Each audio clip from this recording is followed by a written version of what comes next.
hello guys, Sita Ella King guys, kunonga satlandisiwa guys. Inzwa guys, rhythm rawapo pa YouTube guys, rhythm rakanzi chi style rononzi Simdanzo 3 rhythm guys. Mwana wese manya pa YouTube uno-downloada, unogadzira ngoma zako kwese kwaunenge uri. Vanenge vada kuzogadzira mangoma avo kuno ku studio. Urifiri kuuya inini ndiri kunonzi ku Varambati, anti Varambati kana kuti Bella Bella.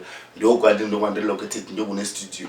Asi kana uri kwauri ikoko, downloada rhythm guys. Ushande ugadzira ngoma dzako. Urifiri kuninzwisa ngoma dzako dzaunenge wagadzira. Ndichaisa namba dzangu comment section guys. Rhythm iri pa YouTube yakanzi Big Eagle Music. Unoona nyora kuti Simdanzo 3 rhythm kana ngonyora kuti Big Eagle Music. Unoona kune mamwe rhythm akatowandisa ndaka uploada ikoko.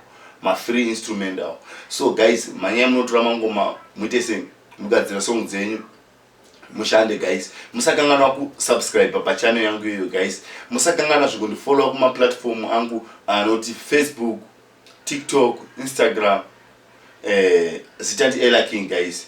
Neku YouTube channel yangu yakanzi Ella King andinoisa music yangu, ma videos angu, nema songs angu. And then yakanzi Big Eagle Music ndiyo yandino uploada ma instrument awo nemamwe ma information like atinenge chidzidzisana chionesana sema artist tiri mu industry. Nini kunyanya ini handida zvangu kuti ma artist mutsikiriro mudzvanyiriro ne vanhu vane utsinye kana ma promoter kana kuti ma producer anenge aida kutsikira ipa zvinhu zvenyu. So guys, ndikuti mwana wese enda ipapo unoita zvandiri kutaura izvozvo.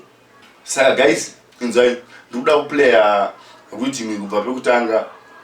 Muchateerera vanda kurinzwa kubva pekutanga kwaro. Kana rakunakidza waenda unodownloada, kana uchida kugadzira song yako ugadzira, kana uchida kungodownloada kuti ungoridza uteerera kunakidza zviri kwauri. So guys, regai ndiplay rhythm kubva pekutanga munzwe kuti rakamira sei guys.